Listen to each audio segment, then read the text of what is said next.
All right. First off, if you, congratulations to all of you, but I know you're not sworn in yet. But why don't you raise your right hands and then repeat after me. I, and state your name. I, do solemnly swear. Do solemnly swear. That I will support the Constitution of the United States. That I will support the Constitution of the United States. The Constitution of the State of Ohio. The Constitution of the State of Ohio. And the Constitution and bylaws. And the Constitution and bylaws. Of the Northeast Ohio City Council Association. Of the Northeast Ohio City Council Association. And will faithfully. And will faithfully and impartially discharge and perform all the duties incumbent on me as state your position President according to the best of my ability and understanding during my continuance in said office. Congratulations. Thank you.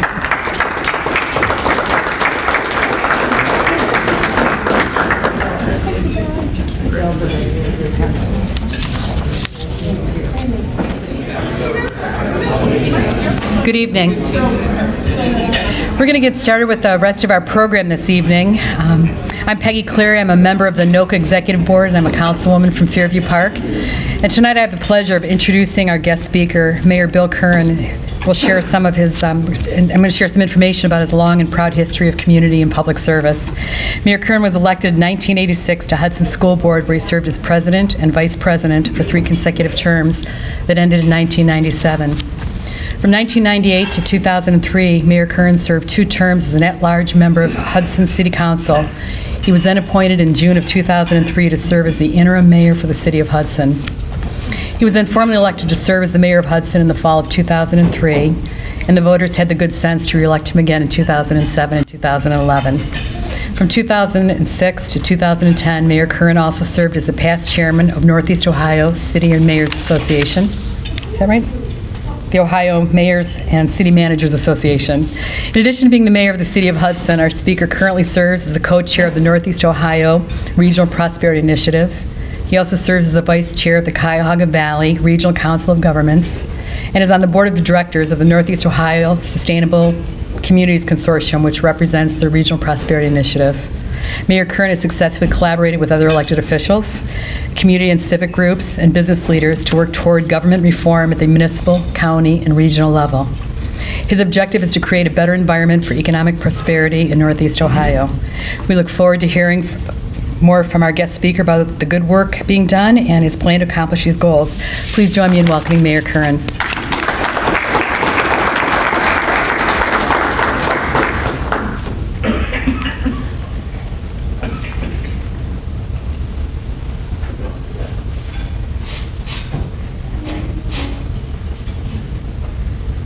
You know, it really is a pleasure to be here with you tonight, and over the number of years, this is the 3rd time that I have had the pleasure of working with others and presenting to you where we are with the Regional Prosperity Initiative.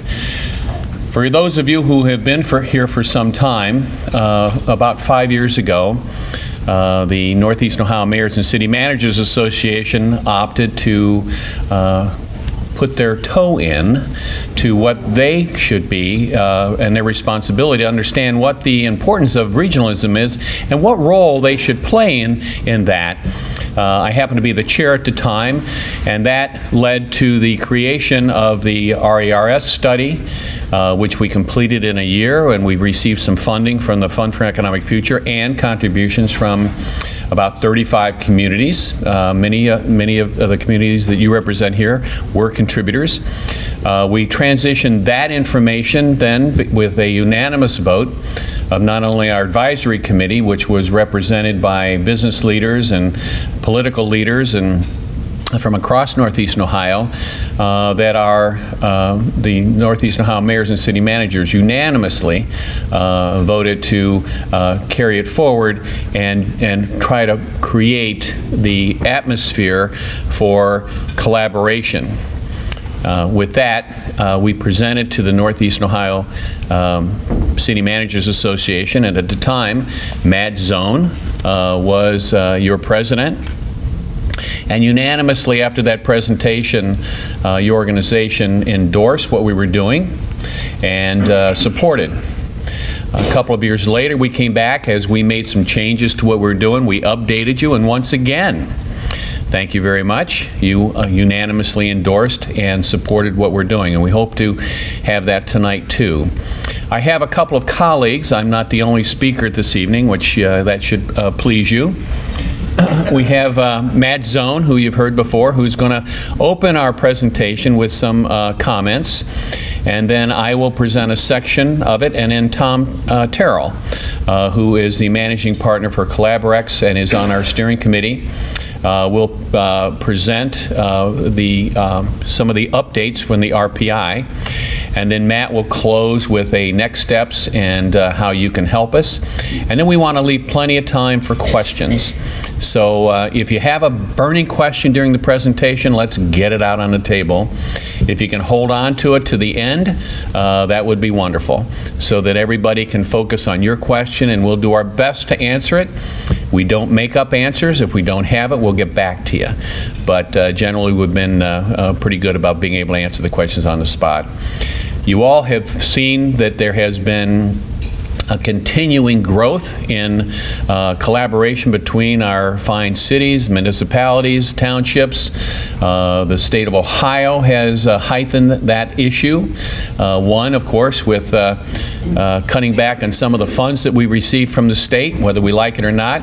It forces us, if we're not already doing a proactive stance, to say, how do we do this? How do we deliver the services that we need to deliver in a more cost-effective basis? There's a lot of movement going on in that. There's an innovation fund to help support some of that by the state. I don't think it's enough money, but it's at least a start. With that, though, we're going to go in and show you what some of our successes are, tell you where we are right now, and hopefully give you some increasingly hope for the future for our beloved region. The region that has more assets than any other place in the world, and it's just up to us to take advantage of them in an efficient, environmentally, and universal way so that everybody can participate. So, Matt, if you would come up.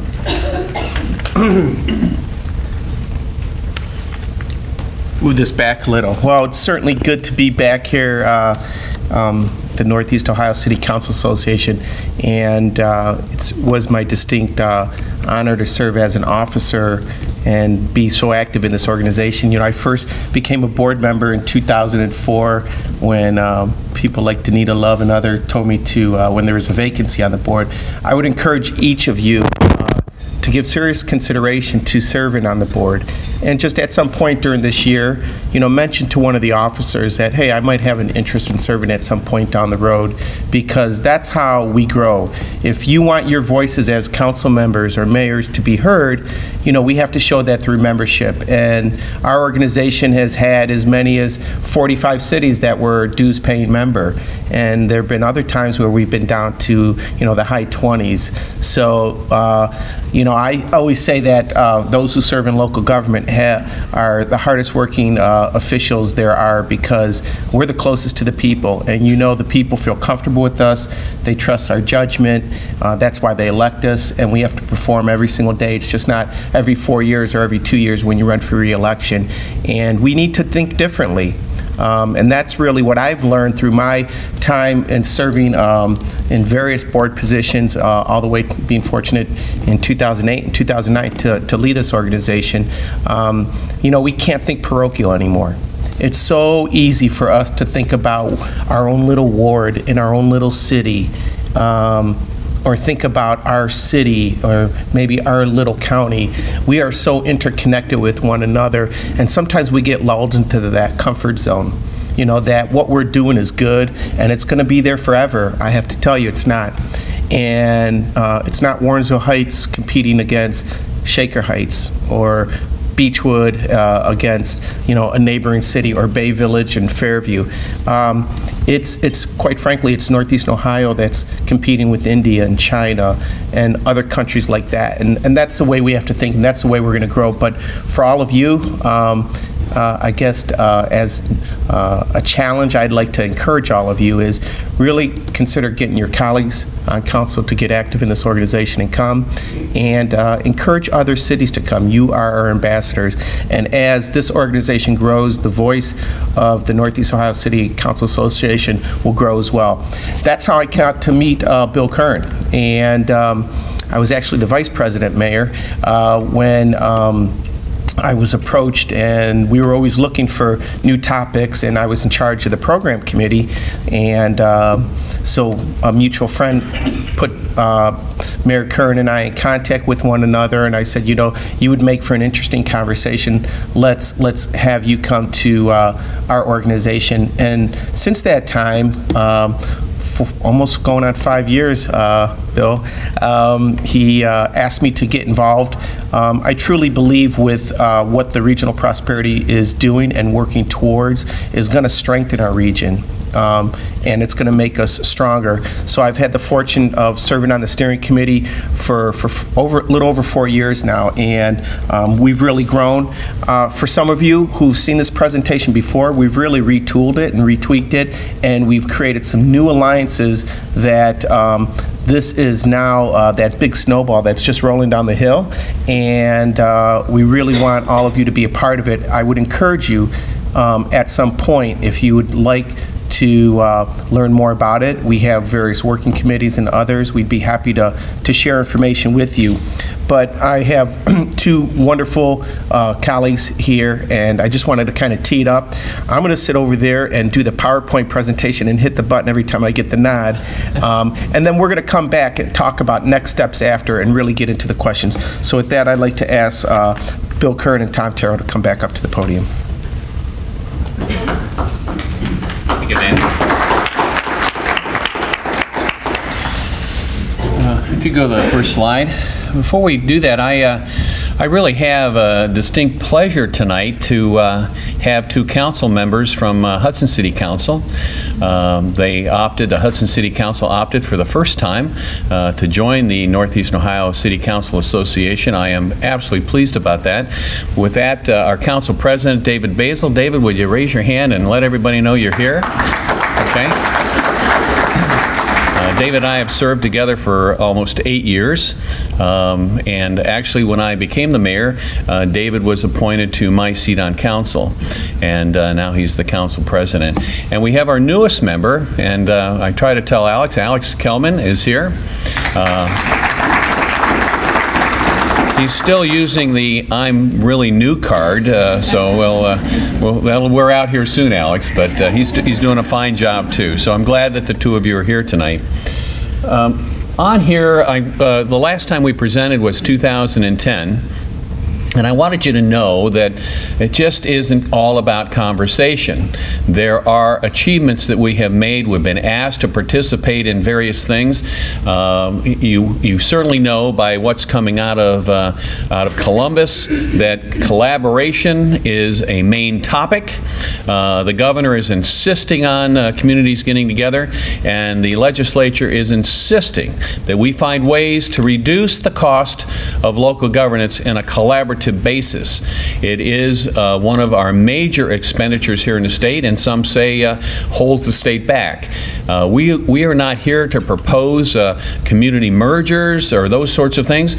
We're not resistant to it, but we feel that there's a lot we can do to support one another, and yet still at the same time protect our local authority to those issues that should be on a local basis, and protect local democracy. And it is my personal opinion that that truly is the foundation of our country. So through collaboration and gain sharing, whatever that might mean to you, because it can mean a lot of things. But at any rate, as we can see here, we participated in the Ohio Commission on Local Government Reform and Collaboration report. We provided data, and it's in that report.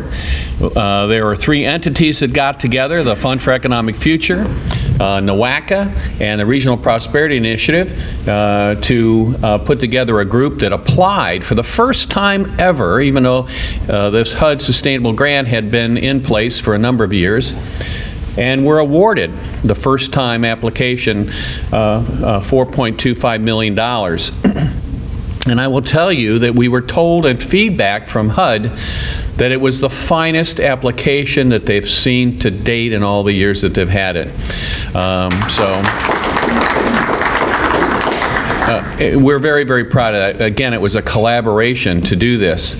And we'll talk a little bit more about that because you need to know what's going on with that. The Center for Community Solutions Study, we collaborated with them to add to what their work was. We participated in the WVIZ Cleveland State University Regional Prosperity Initiative Forum in January of last year, and was televised around the region as well as around the state. The Ohio County Commissioner Association legislative agenda of 10 legislative items that they found were absolutely paramount. In the top 5 was that the state and the commissioners of the counties around the state of Ohio said, you must provide us the tools to collaborate. You must break down the barriers. You must provide us funding to do this. Because sometimes it takes a study to make those decisions, and sometimes those studies are expensive and our budgets are very, very lean, no matter how you look at it. That again, with working with the commissioners and testifying with them. The Northeastern Ohio Sustainable Communities Consortium is the result of the grant application. The initial date was March of last year. It's a 3-year funding. And as you'll see, there was other funding that was raised here on a local basis to support that. We're just coming up on the anniversary of the first year. And actually, Tom Terrell, who is with us tonight as one of our steering committee members with the RPI, is on their board of directors, I believe as secretary, Tom? Secretary. And it's interesting because the president and the vice president of the board are also members of the RPI group. So again, it's a knowledge, and as we go out forward with it. We are in the process of proposing state enabling legislation for regional economic development alliances. Opt-in, but something that we absolutely need to do because, as Lester Thoreau, the noted MIT economist, actually a native son of Northeastern Ohio, of Cuyahoga County, has stated many years ago and is still true today, in global economics, cities don't matter, regions do. And there's a lot that we have that we could be, as far as competing with the rest of the world. We have amenities, and it's just not all natural resources that the rest of the world is envious of. And they're not in that combination anyplace else. And we also, we'll talk a little bit about this, Tom will, conducted an RPI Clarity, Refocus, and Reorganization charrette in September of last year, and we're just coming out of that, and it was most meaningful for us to establish ourselves for the future. So if you go to the next slide. I want to talk a little bit about the Northeastern Ohio Sustainable Communities Consortium, because it is truly, you know, we had 2 functions, and one was to develop a collaborative in land planning and utilization. And the second part was with establishing a benefit of collaborating together with gain sharing.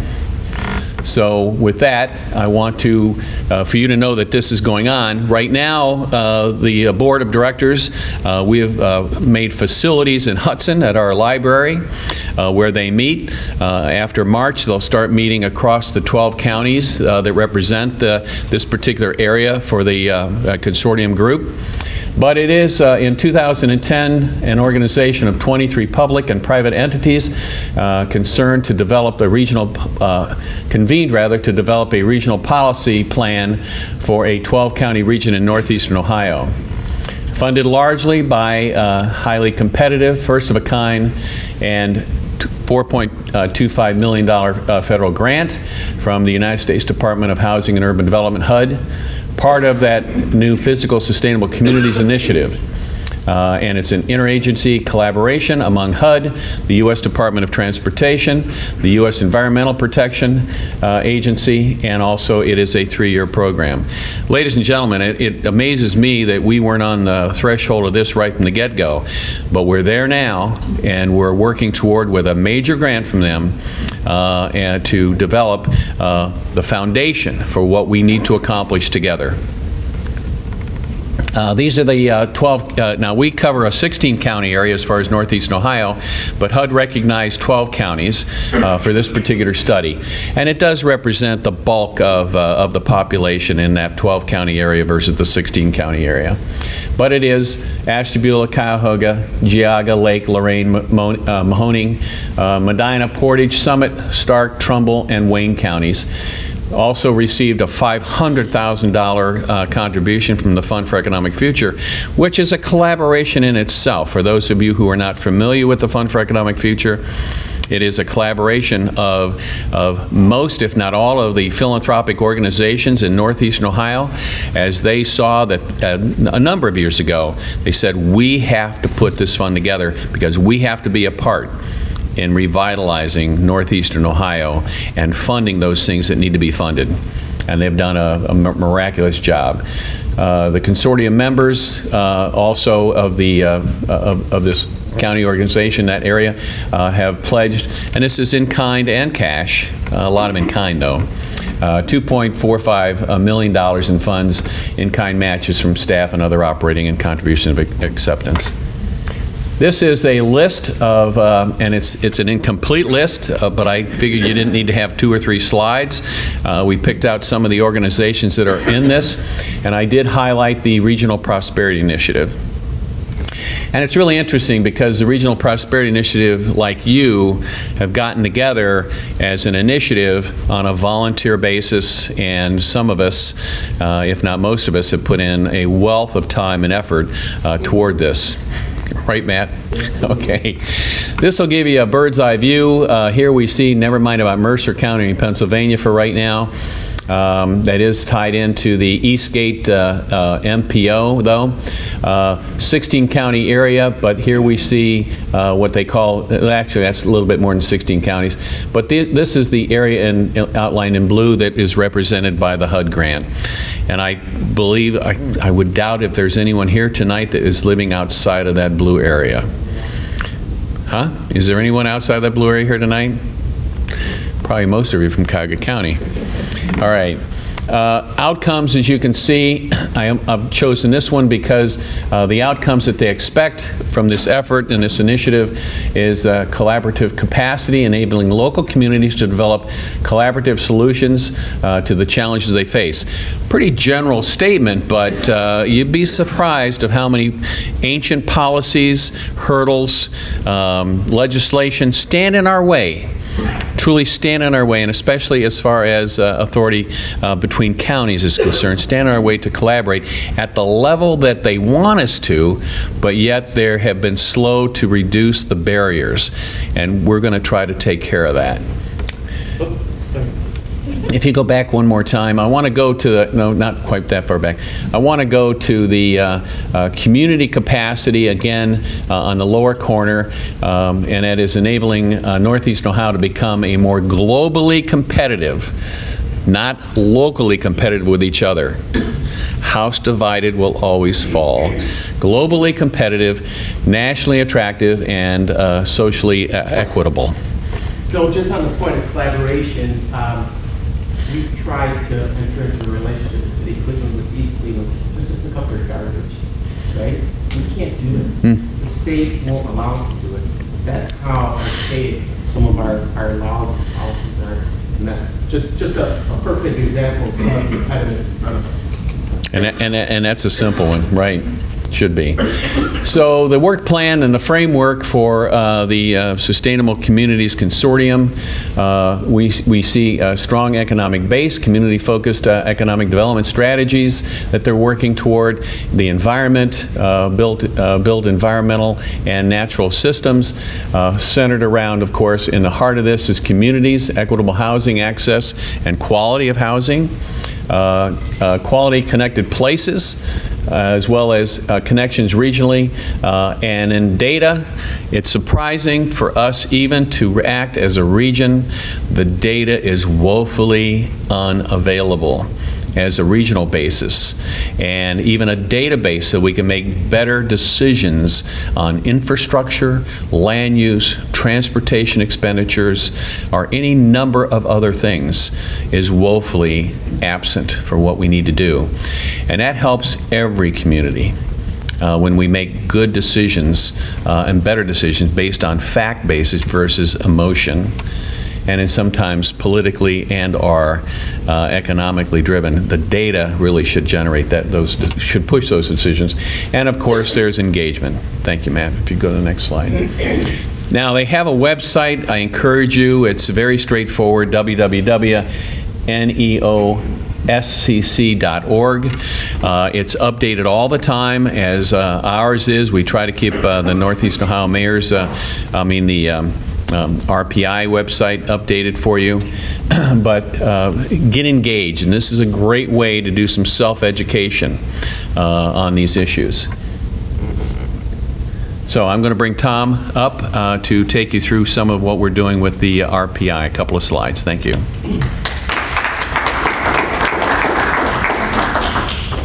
Hey, Tom, for my colleagues' benefit, could you give a little bit of background about who Tom Terrell is and what you do?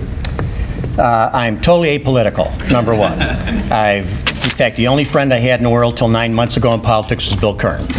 I'm a serial entrepreneur that's started probably about 10 businesses, anywhere from $250 million to $1.5 billion.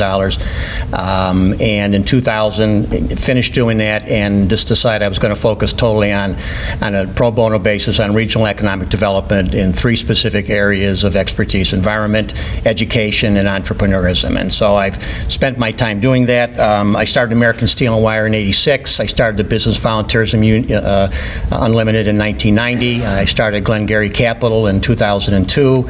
I'm on 3 college boards in the area. I'm on the NORTEC board. I run a $10 million campaign for the national park. I ran the whole marketing plan for the Ohio and Erie Canal that completed in 2006. And I'm working right now with the mayor and with the Metro Parks on getting through our land and getting the trail all the way into the city with connections to all the CMHA projects and all the wards that can bring people into the city and really start to enjoy it. So my focus is on getting things done, and generally when I get involved with a group, if it takes a long time to get something done, I just leave and I go form my own group and get it done. So for me to be sitting in a political environment was very unusual, and so I met Bill when we were having this symposium for the completion of the project for the canalway, and this guy was sitting in the room and he was asking question after question. They were really good questions, and I'm always looking for good people. And I went up, I said, "Who are you?" And he told me, and I thought, "Wow, I got to get you on the team." And we became really good friends after that point in time. And we put a project together called the Cuyahoga Valley Initiative, which really looked at could we get a single focal point within the watershed region, not saying what it is, could all the groups that were involved there be able to work together in a project. Spent 15 months funded by the Gunn Foundation looking at that and determined it. And we spent time at that point in time with Bill trying to lock these things together. And I was invited to the Myron Orfield presentation, which was life-changing for me, because I sat there with everybody was political except for Brad Whitehead and Tom Waltermar, who was speaking, and myself. And I sat there and I said, here's the answer. Where are all the people? And I still feel that way. And it became such a strong point in my psyche, because vision is my strong suit, and to really fight for those things. And I looked at the opportunity here and I thought, how can people not be seeing this and go out and make it happen? So about 10 months ago, Bill came and said, would you consider being on the group? And I said, sure, and came in there. And Bill, Bill's, when you ask Bill for stuff to read, you get stuff to read. I mean, he is right down the list. So I read everything, and I came in and I was ready to go, and I stayed quiet for the first 15 minutes of the first meeting. And after that, I just started asking questions, and we determined, you can flip the first side, I determined anyway, after about 6 months on it, I said, Bill, I got a problem with this. And the problem is that I read all your stuff, and I hear all the people in the room talking, and oh, by the way, they're different every time. They're not the same. And I said, we're not saying the same stuff that we got in the things we're passing out there. And I said, I honestly think with the changes that have taken place, that we need to really focus on commonality of purpose. If we don't really know where we're going, we're not going to get there. And I said, this is so critical, and the job that had been done by Bill and Bruce Akers and Mike Lyons and going out and giving the hundreds of presentations that they did was just so fantastic. To let that go by the wayside because we were losing momentum, to me, would be a horrible waste. So I said, you know what I think we need to do? We need to pull everybody together. We need to have a charrette and really get everybody focused on the same page. And because the NEOSCC was going to be such a significant part of our success, I said, why don't we bring that group in with us as well, which is what we did. And so September, we had a charrette that had 25 people there. I mean, Hunter Morrison was there, Paul Alcinas was there. We had groups of mayors. It was a tremendous operation, and we asked Sally Parker from Carrera to come in and run it, and she did it on an in-kind basis. I asked her to come in and do it that way because we don't have a lot of money, and to give me a building to have the thing in because they owe me a lot of stuff. So we had a great time with it, and we had a lot of intense work, and we came out of it with, I think, some really telling focus points to allow us to really hit the ground running. Anybody who's been in business knows that when you run an organization, you don't keep doing the same thing for the same time, because if you do, you go out of business. Every organization, every group plateaus, and it's good to plateau because it means you've got to be able to think about where you're going to take that next level. But what you've got to remember is the people who got you to that point aren't necessarily the ones who are going to get you to the next point. And if you sit there and you do not take action with that situation, I don't mean being brutal, you're never going to get to that point in time. And I think we were going through that kind of catharsis, and by getting everybody in the same room and giving everybody a chance to talk, we basically designed our own structure. And so what really happened was that we started out with three things, and we said, you know, what have we done over the last 4 years that we should keep? And obviously that was the collaborative focus, which I think has been so good, and also to promote the focus and the message. I mean, those things were very clearly evident that we had done a marvelous job. People were waiting for more. We needed to sustain the momentum. What should we get rid of that we had been doing if we had it to do all over again? And that was a defeatist attitude, because there were people in the group, not Bill, because he's as up as anybody is, but there were people on there that it was just like, you know, this is the same old, and we're not going to get it done. Well, you can't have that. And also there was limited thinking. I think there was a block that just because this is the way of doing it and this is what other people do, that's the way we're going to do it. I'm exactly the opposite. I've never done anything in my life that somebody else has done because I don't want to be compared to anybody. I want to do something that's totally different, because then they can't hold my feet to the fire for performance. But the things that we then looked at was, what should we start that we weren't doing?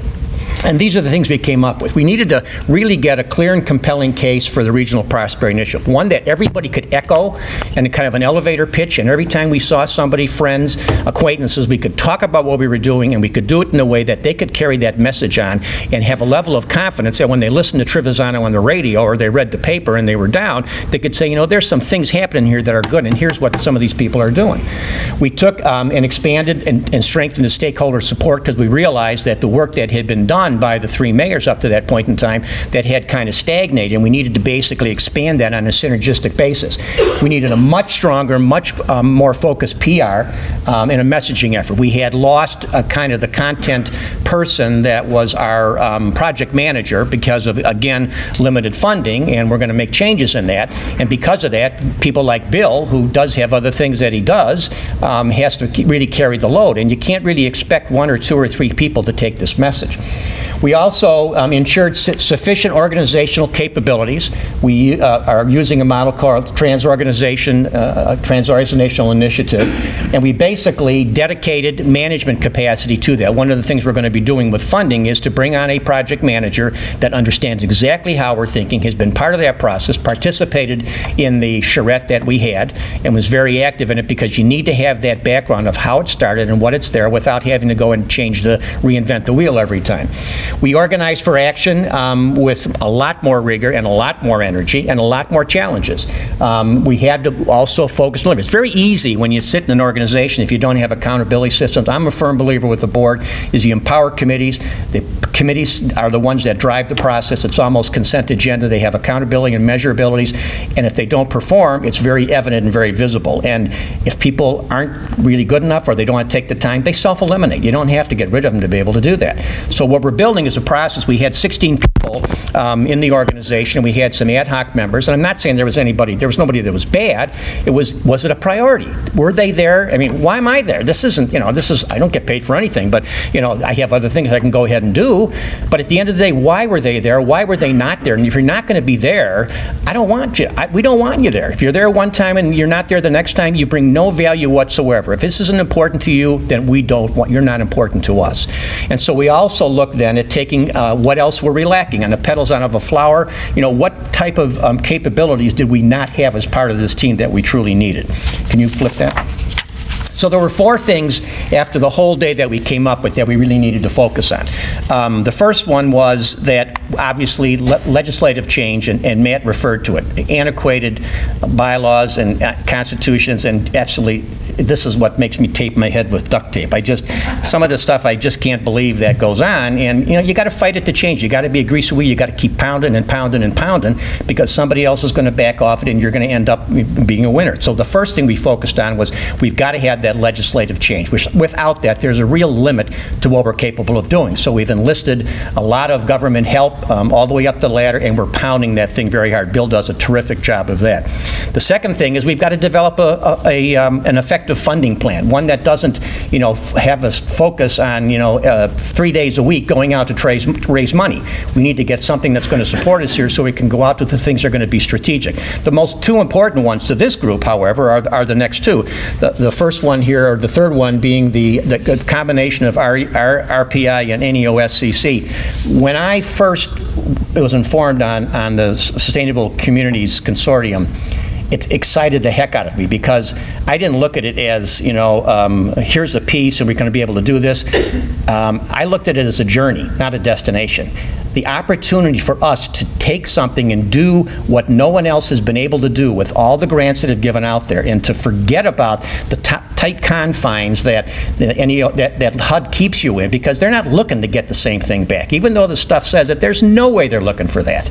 You got to go out there and do creative things, get best practices from our region, get things that Sari Feldman is doing with the library system in Warrensville Heights, what Roy Church is doing on Lorraine, and bring these things together and help to build a model here that is not only sustainable for us, but HUD can use for the rest of the country. And with that $5 million to me is sourdough bread. We're going to be able to get a whole bunch more dollars to be able to put into this if we become a leader and we take some risks. So the key is we've got to go out there and take some risks, beg for forgiveness rather than asking for permission.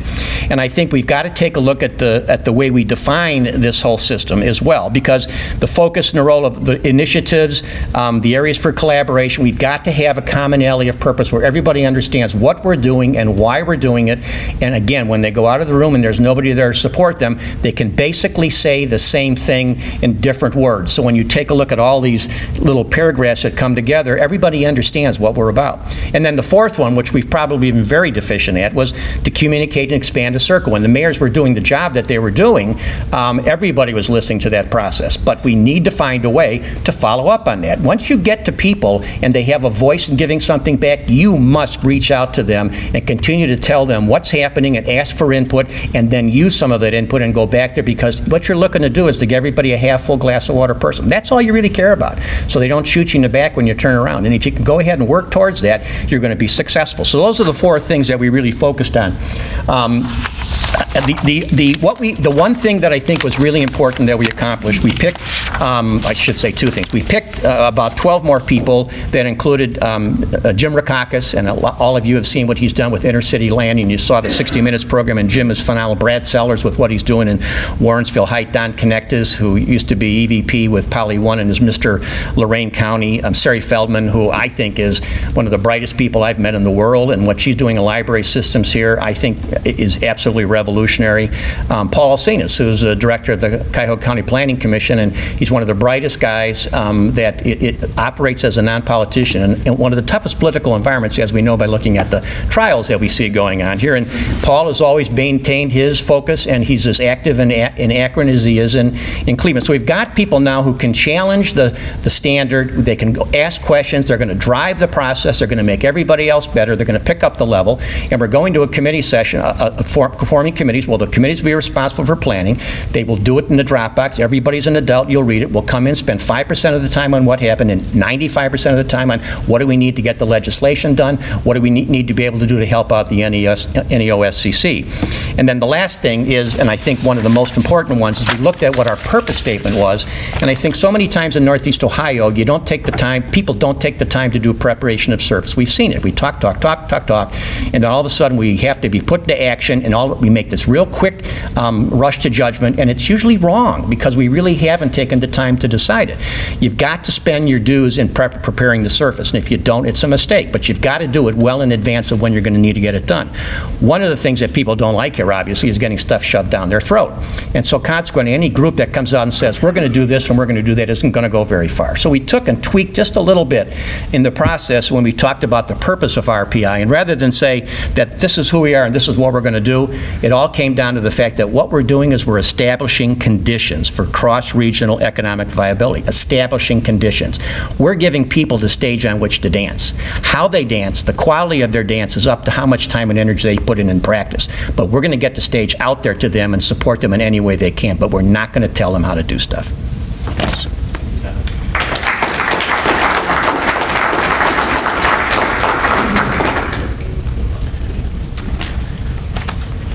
So a couple of things that the Regional Prosperity is going to do, some of the benchmarks that we want to focus on in 2012 are up on the board, but I want to point to our logo. I mean, what we do as an organization is much what the Regional Prosperity is about and attempting to do. It's education, it's empowering, and then it's engaging people. It's engaging not only policymakers for those who serve in government, but those who are in business, like Tom. You know, why should he be involved? He's a busy guy, he has a lot to do, but he believes in this, and so that's what we're attempting to do. So from now until June, we're really refocusing what the RPI is all about. We spent a lot of time, as Tom said, we had an all-day in-depth of charrette, where for those of you who never even heard the word charrette, I mean, it's just an all-day intensive session where there's really a lot of give and take, and it really has refocused the RPI. From now through the end of the year, we're integrating and supporting the Northeastern Ohio Sustainable Community Consortium. You know, some of you, tonight might have been the first night you ever heard of the Northeastern Ohio Sustainable Community Consortium. But as you've heard in prior presentations from us, the Regional Prosperity was really about two things. Smart regional land use planning, right? We can't compete anymore with that city next door. We can't, you know, that battle that occurred, and I've said this before to this group, that happened between Middleburg Heights and Strongsville, fighting over, you know, UPS. We can't do that anymore. It just has to stop because there's no net gain for the region. We have to think smarter and harder and work harder and support one another, and that's starting to happen. So the Northeast Ohio Sustainable Community Consortium is really focusing on land use planning. How can there be better coordination and facilitation within that?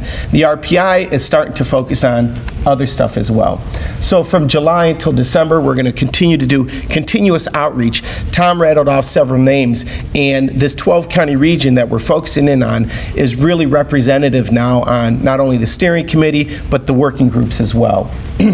From March through December, we're going to continue to pursue implementation of state enabling legislation that will allow us for regional economic development alliances.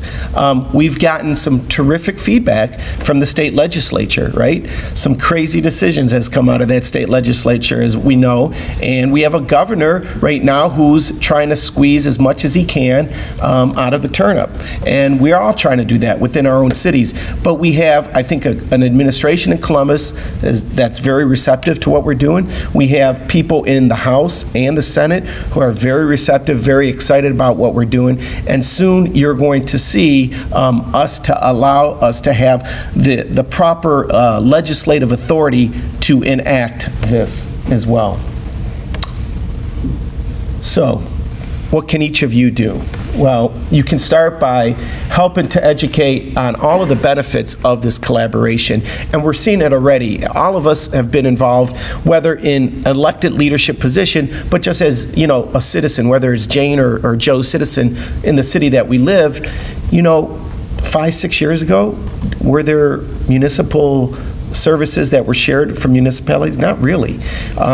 Were there, and now you see so many cities that are talking about not only joint dispatching, but recreational facilities and other operations. And we have 3, I think, fairly cities that are looking at a potential maybe merger, and I applaud them. Again, what the RPA is about, we're not going to shove down anyone's throats that you must merge with other cities. That's your choice. You know, we have some council representatives here.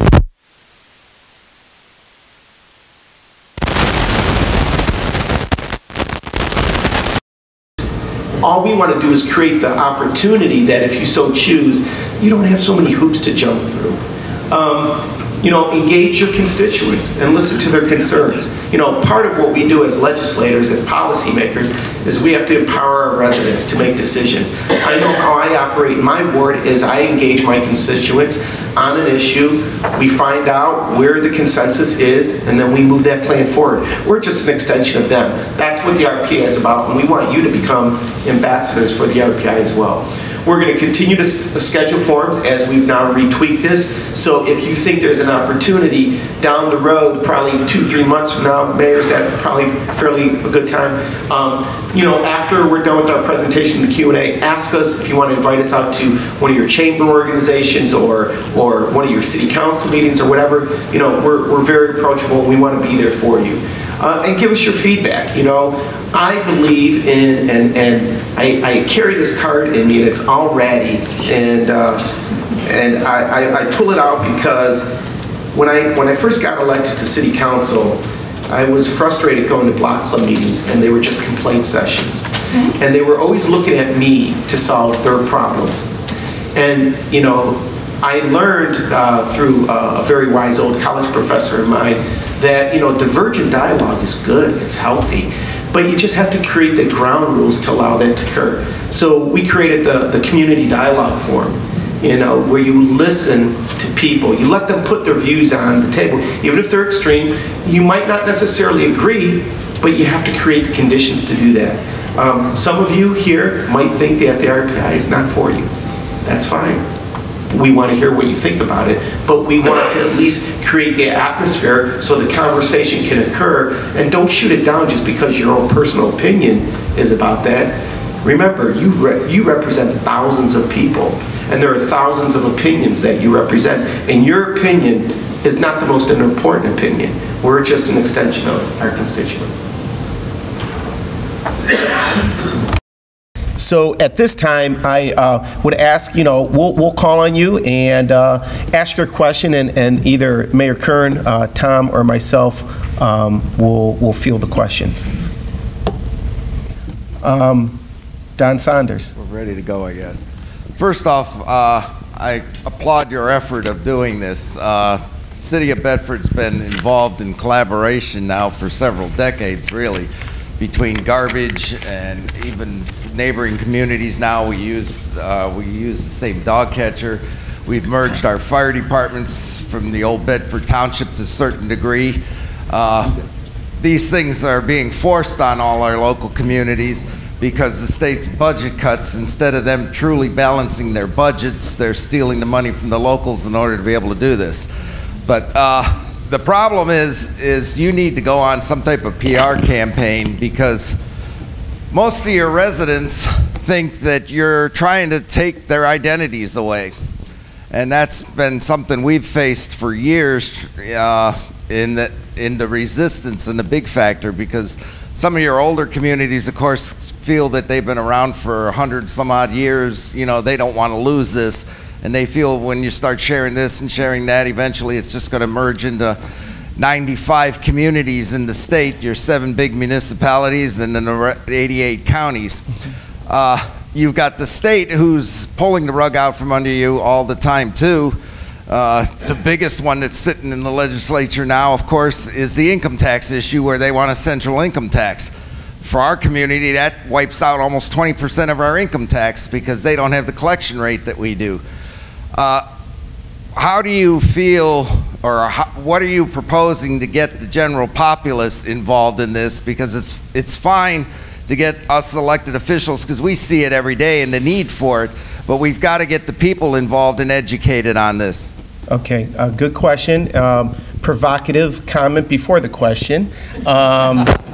So I will kick it off and then maybe throw it to Mayor Kern and Tom for any commentary they might want to add. That's why we took a step back, the RPI. That's why we're retooling ourselves. We've expanded the steering committee. We have people involved now, and our next phase of that is now going out to the community. Kind of some of the things that I said to you early on. Don, think about your city. Think about if you no longer have Benvenue. Think about how many police officers and firemen and garbage collectors and pools are going to be closed. We're trying to create the conditions that if Benvenue left your little city, you would not even, you would certainly feel the effects. We're trying to create the conditions so that it wouldn't be so shocking to you. Mayor? Well, I think it's a very important question, Don, and your commentary beforehand shows the gyrations that we've been through. But I want to go back to almost 7 years ago when the Fund for Economic Future funded the Voices and Choices campaign. It was a 1.5-year campaign. There were over 20 to 25,000 people that participated in that, and they were from all walks of life. They did a final report, and the #1 issue of those who participated, which was a tremendous sample of input, was that the citizens were concerned and wanted to see and drive toward, and this was from them without any encouragement, greater efficiency and collaboration amongst their communities. Because we do have an intelligent citizenry in Northeastern Ohio. And they do see that other regions across the country as well as around the world are doing far better than us and not having nearly the resources we do on an economic scale, on an inclusion scale, as well as a growth scale. And so that's what they wanted to see. Now, there were a number of other issues that came to bear. So this actually came from the citizens of the activity. So it was coming up, work's going on up here, and then it will go back to the citizens to support. But the beauty of what we have said, and we've said right along, this is not an initiative for merger. It's a platform for those decisions to be made. And each community will have to decide that. But we have communities in Northeastern Ohio that range all the way from 187 people to 400,000. That's quite a disparity. That's up to those communities. But working together, it's the only true way we're going to protect the local government is by working together. That's my firm belief. So I'll leave it at that. Next question. Come on. Yeah, please. State, you know what, and I apologize. I should have said, when you stand up, introduce your name, your title, and what city you represent. Ed Bonk, there was about, in Mr. Curran's presentation, there was 3 blocks on that. Could you define them more closely on your PowerPoint? It was the second to your last slide. And your city? What city are you from? I'm from Orange. Orange, okay, sure. And specific there, they go back, no, yeah. the next one. You said a strong economic base, yeah. Yeah. Community-focused economic development? I have that slide right here as a handout, so you can take it back with you. Okay? But it's also on their website. So anybody that wants a copy of this, plus information and who to contact with that group.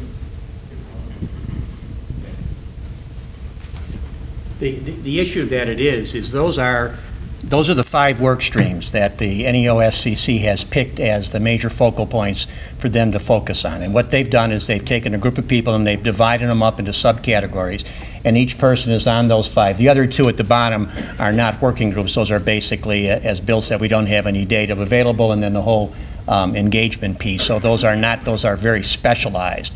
What we're going to do from an RPI standpoint is we added this because, let's face it, half of our success is going to be based on legislative change. The other half is going to be based on the success of the NEOSCC.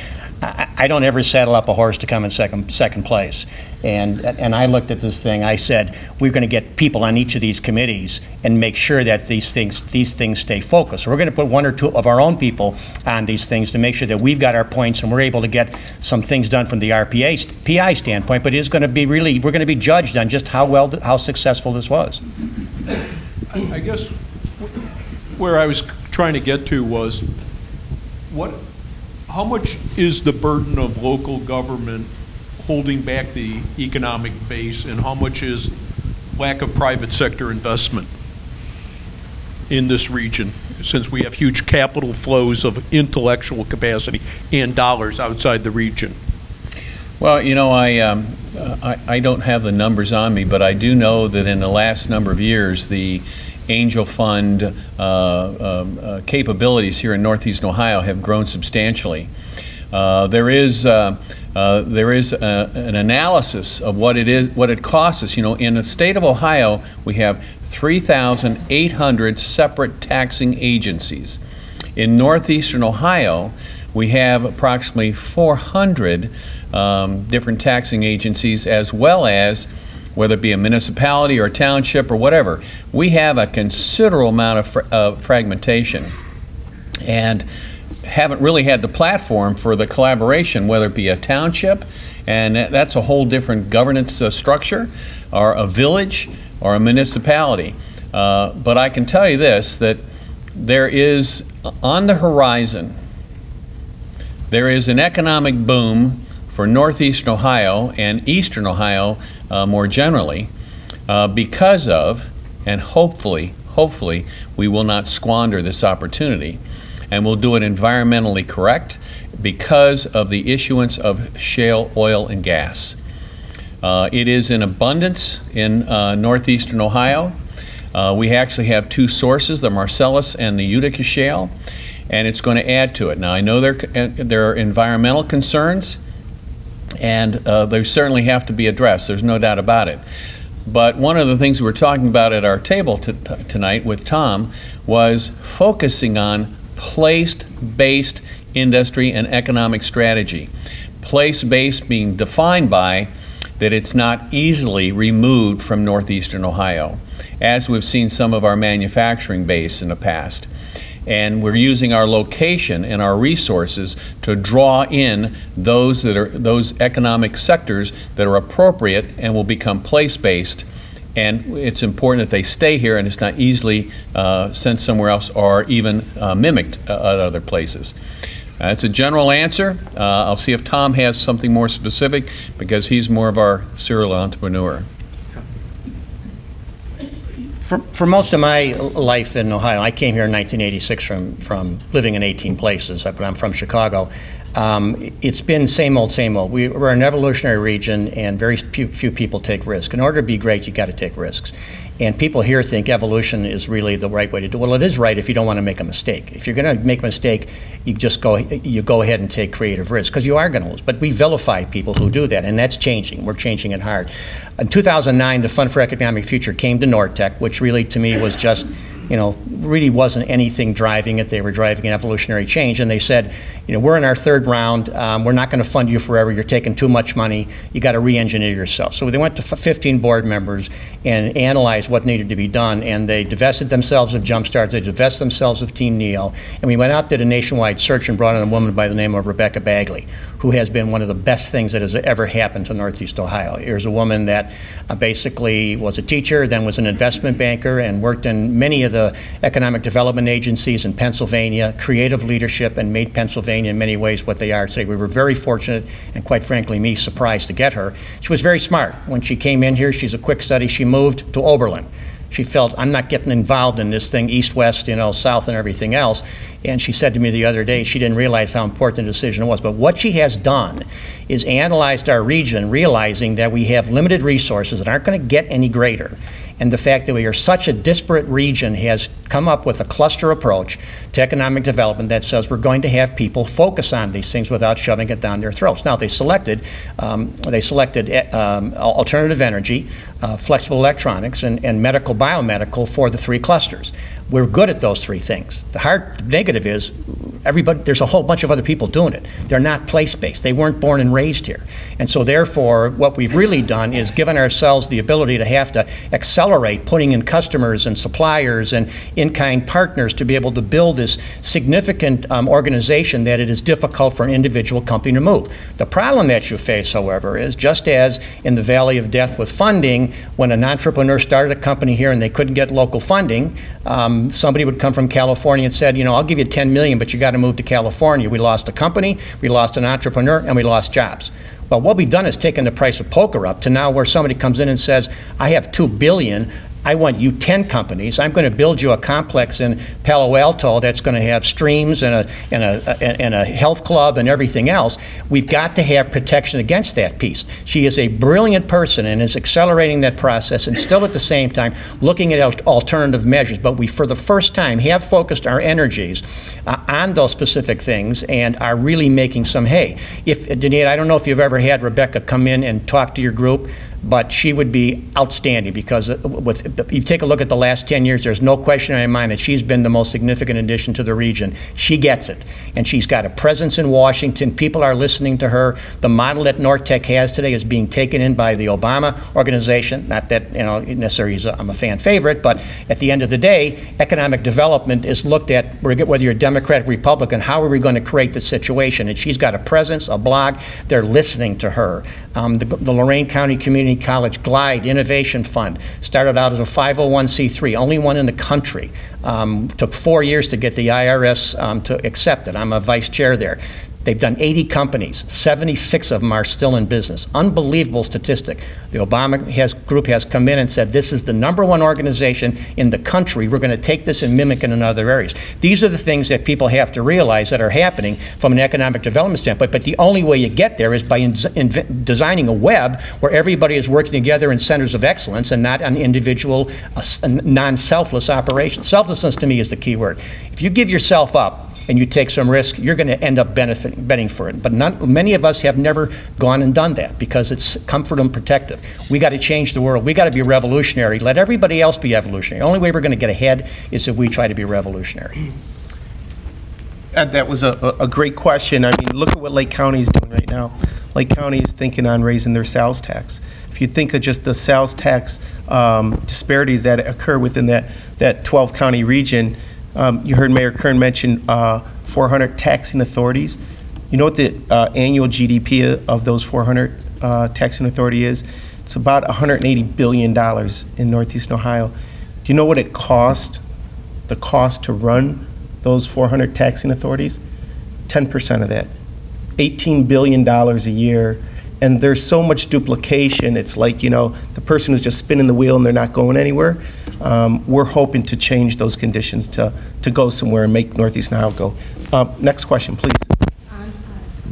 Can you hear me? Yeah, all right, so you won't be audio, it's for the camera. So just speak into the microphone so they hear you. All right, Andrea Mitchell in Warrensville Heights. And I just had a question that sort of piggybacks on this discussion and what Ed had brought up. I'm glad he brought up this slide because I was wondering about this slide. When you look at the work groups that the RPI team is working on and the comment that Mayor Curran had mentioned about the resources that we have, which are shale oil and gas in Northeast Ohio, our absolute biggest resources. One thing I was wondering, what are the work teams doing environmentally or as far as resources? And that is Lake Erie. I know for a fact that the nation is looking at the Great Lakes and our waterways. I don't think we look at Lake Erie like other people are looking at Lake Erie, but that is the one undeniable thing that all of us in the room benefit from. What are the work groups or the work team, what is it doing about saving that? Well, it's interesting we talk about resource, and I did mention the shale gas and oil, but the combination of resources we have, location is one of our greatest resources here in Ohio and Northeast Ohio. Water. Most people don't know that we have about 4 Lake Eries under Ohio. Ohio is one of the few states in the country that's been geologically surveyed for groundwater, and it's at a shallow basis and easy to get to. And it's in abundance, and we call it the sweet water of Ohio. Wind off of Lake Erie is actually a greater resource, potential greater resource of energy and all sorts of things, and that was a study that was done here recently, even above the water resources. So you have that. Then, of course, we have the human capital resource that we have here. People who believe in Northeastern Ohio, and we have to raise that up also, as well as the educational level. And we have the institutions and the educational capacity here. Those are resources. So when I talk about that, so what are we doing as far as environment? As far as Lake Erie is concerned, and a very good question, last year the state of Ohio was one of the final signatories on it, but is the Great Lakes Consortium. And that has protections, and there will be much more discussion at the state level on that issue this year as far as the legislature is concerned. But we did sign it. There are protections as far as Lake Erie is concerned, and even groundwater.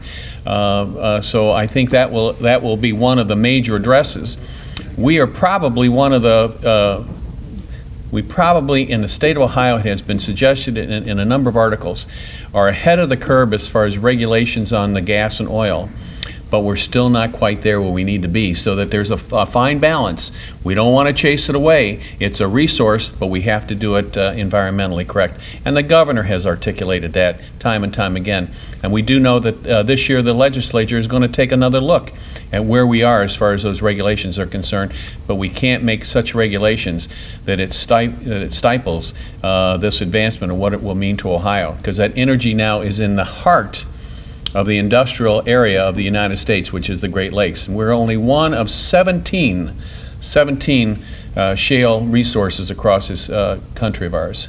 So energy independence it could be very much available easily within the next 5 years for the United States. Take that home with you and see what that would mean.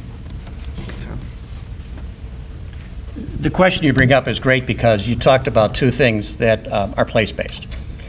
One being shale. It's not going anywhere. And so to take our time and to do it right, to make sure that we take a look at the environmental issues that are associated with it. We got to be very careful about the companies that are coming in here. They have no focus on this state and don't give a damn about it. They're going to come in and exploit us to be able to do things and take people that have never seen so much money. And we have to protect this and make sure that we do it in a way that we get full credit for it and that we do not take any risks. If it takes us 2 more years to do it, it ain't going away.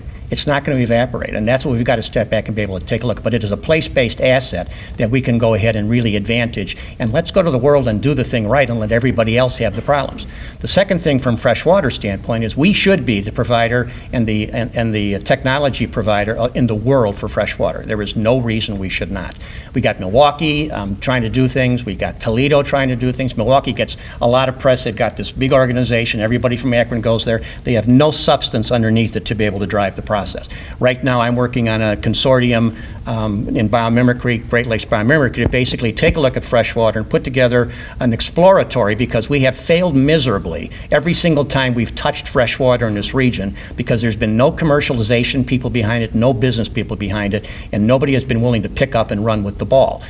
Do you realize in the watershed region between Elyria and Lorraine, Akron and Cleveland, there are in excess of 500 companies that specialize in freshwater technology. Now you can imagine if we were able to harness those companies into an association where they literally communicate with each other, where they know each other, and when India and China need help in being able to solve human problems and environmental problems, that we become the source of that from a world standpoint. We've got the capability. We've got to get people starting to talk together. It's exactly the same type of scenarios we have. So both of the things that you have, there are two groups right now that are working very carefully on shale. Nortec has taken on that responsibility and putting together a group under advanced energy, and there is another group that's been working under the auspices of the governor that's focusing on that, and there's some very, very good environmental people in that process. The freshwater group has two other things that are looking on it, and they're working very tightly together. So great questions. Those are the things that we need to go out and amplify, because we can do something. They can't take our water away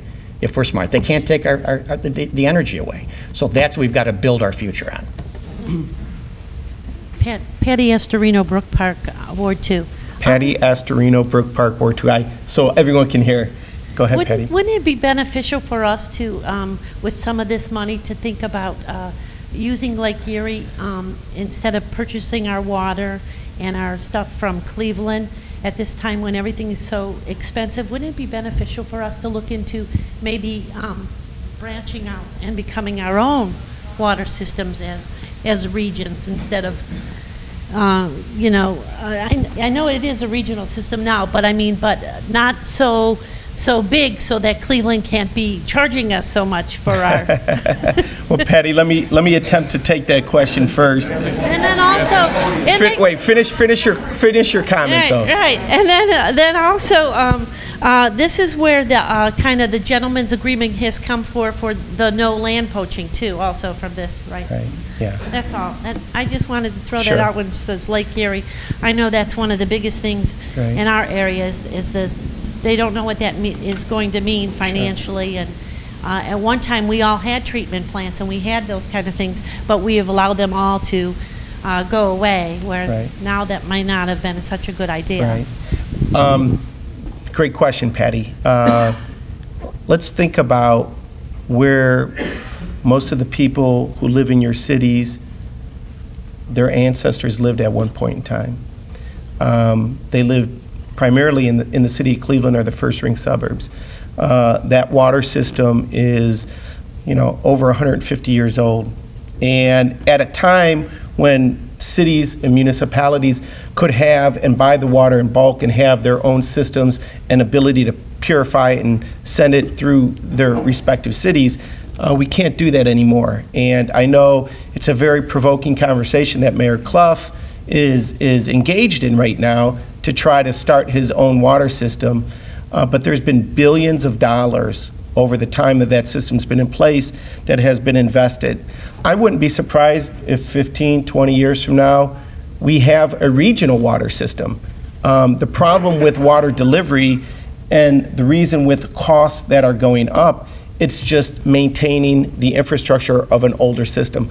Most of the cities, or a fair amount of the cities, there are over 70 communities that are part of the Cleveland water system, have newer infrastructure. You know, Brook Park was primarily built after World War II. And your pipes are at that point where they're starting to age and they need repair and maintenance as a part of that. What the city of Cleveland was attempting to do as a part of restructuring the rate structure, because the way it is right now, over the next 5 years, the rates in the city of Cleveland will go up 80% from what they exist now. The rates that you're paying in the suburban communities will go up on average no more than about 50%. And it was disproportionate. It was. But you know why? Because you allowed politics to influence policy. We're a nonpartisan organization. Leadership in this organization are Republican, Democrat, and Independent. We put what is good, sound policy before politics. The leadership of the Regional Prosperity is a nonpartisan organization. Our leadership structure, we have, you know, the who's who in Republican leadership and Democratic leadership and independents, and a guy who doesn't even like politics in business. Again, as policymakers, we have to make good policy, not based on a political decision or what's best interest for your own parochial interest. And that's what the City of Cleveland is attempting to do.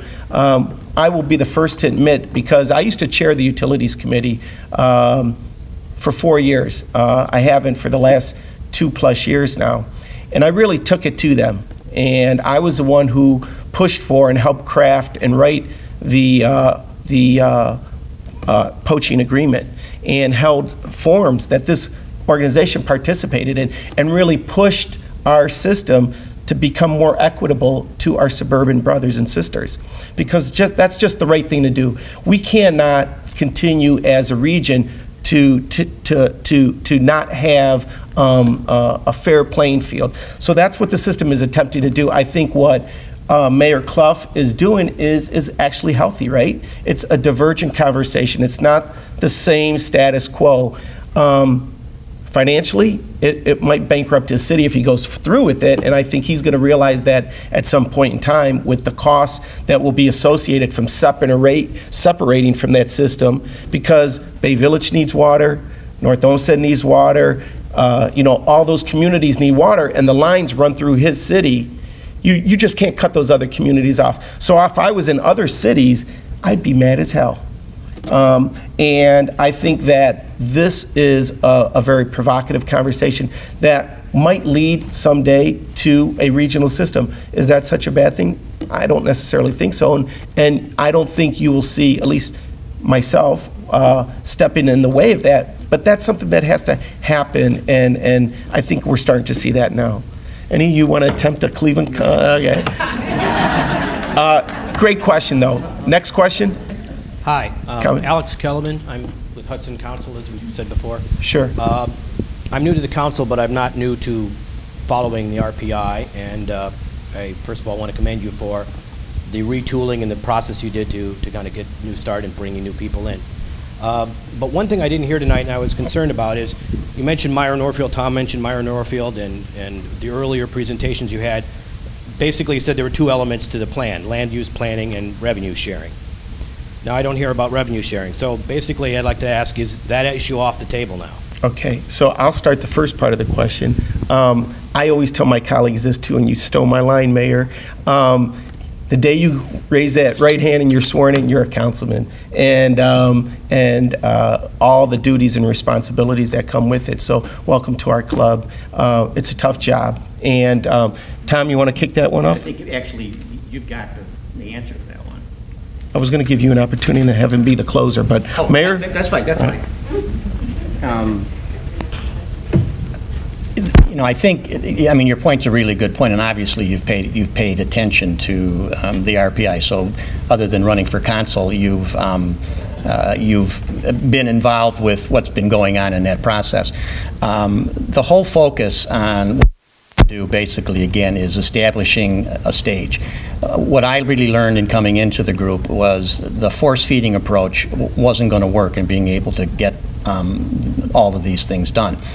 The two marching orders that we had that you looked up on that list were ones that the entire group, including the NEOSCC, picked. And I think the most important thing in what we're trying to do is to be able to make sure, just like the cluster approach I talked about where we have limited resources, to get people focusing on things that can get done and prove some examples and get some low-hanging fruit so people get encouraged about continuing on in the process and continuing to spread the word.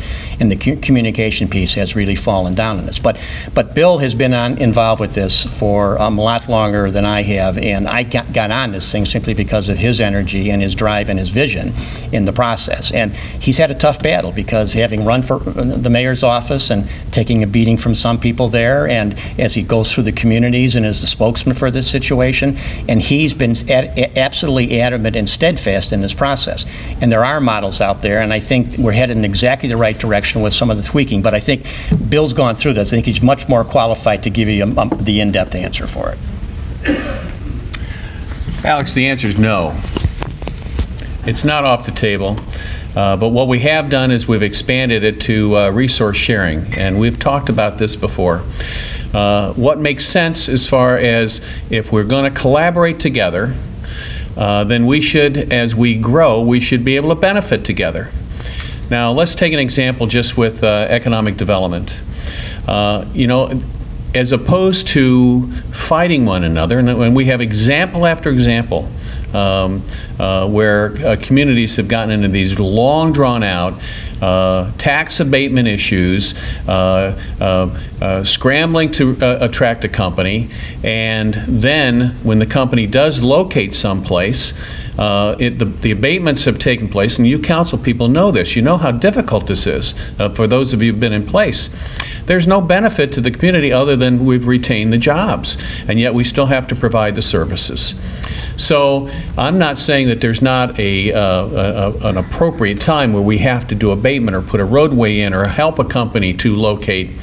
But for us to fight one another when a location, one location within our region might be absolutely adequate, and if we work together to make sure we retain those jobs, or we create those jobs, or we attract those jobs, then those who participate in that should have some way outside of just the job creation of benefiting. But we call it resource sharing because not everything that we do will be on a cash basis or a tax basis. It might be sharing something else. We don't know what that really is, Alex, and I've expressed this to you before. I thank you for asking the question because we need to have that conversation right up front. What are we willing to do? When we say enabling legislation, this is opt-in legislation once we get it passed to form economic development alliances. And it may entail a number of things. In Summit County, we have a job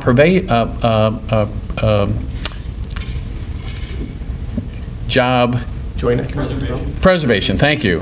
Thank you. Thank you. Job preservation agreement. We have 80% of our communities that have signed on. There are several that haven't. There's some that their leadership have a philosophical position that is unbending whatsoever. And I say someday that's going to bite them. Okay? But what it is a sharing. And Alex actually, as a citizen, came and convinced our council and supported the Hudson to join this. But what it is if a business moves from one community to the next of a certain size, and that other community provides tax abatements, there is a sharing of the tax base for a period of time. While the community that loses that business has a chance to recoup it, to recover from it, because it can be pretty much of a cliff fall if a large enough company moves from one community to the next. And it also says that we communicate better together. So that is in essence a sharing. And I thank you for supporting that. So I want to tell you that it's not off the table, but it's not necessarily on the table. We still have to get to removing the barriers to allow us our right to collaborate on a basis of whatever we design to do. I know that sounds very general, but you know, this is a work in progress. And it's 8 o'clock, it's after 10 after 8. We think that it probably y'all want to get home, and if there's any ability to get another endorsement, we'd love that. Just a real-life example that we're all dealing with right now. Primarily, Cuyahoga County is built out. All communities within our county are built out. And what you see with what's happening is with the abandonment in the mother city, in the urban center in Cleveland, and the first ring suburbs, with now right size in the city and the land that's becoming available, what's going to happen over time with what happened with the foreclosure epidemic that's still very active today, you're going to see a city like Cleveland very well, if we don't change conditions, we'll be able to readjust and adapt quicker as cities like Maple Heights and Garfield Heights are struggling with abandonment. It's going to take those communities much longer to rebound than it will Cleveland. What the RPI is attempting to do, Alex, an excellent question, is allow Cleveland and allow East Cleveland, if they approached us, hey, can you help our bottom line? Will you be willing to pick up our garbage because we can pick it up cheaper than Waste Management can? Can't we create those conditions to allow East Cleveland to control what they want to do? We're not telling any one community what they have to do. We're just trying to create the conditions to allow that. On behalf of Mayor Kern, my colleague Tom Terrell, I want to thank all of you for allowing us to be here. And this time I'd like to ask our President, Dina Love, to come back up to the podium. Thanks, Matt, Mayor Curran, and Tom. That was a great presentation. At this time, I would like to ask, we're going to have our newly elected Vice President come up and share with you our next forum, which is going to be this has been a great segue to a continuation for our next forum. Jackie Albers. I actually have two things for you. The first one is to save the date. That will be May 17th, which is another Thursday evening, and we've engaged our speaker who's agreed to come that evening, and that would be Tom Beer from CSU, who is going to give us a totally different perspective on Cuyahoga County, and we're looking forward to that one as well. And then changing tone just a little tiny bit, if I'd like to ask you to just take a moment to be a little more contemplative and do the benediction. As we conclude our meeting this evening, I'm going to ask that we lift our hearts and thoughts to the source of all life. We thank you for the gifts of fellowship, mutual respect, and shared vision that we have seen this evening. We are grateful for the continuing gifts of perseverance and insight into our common concerns. We also ask that each of us go forth in your name as instruments of hope for the future, and we ask for continued direction and strength to continue in our vision. Amen. And good evening. Thank you all for coming.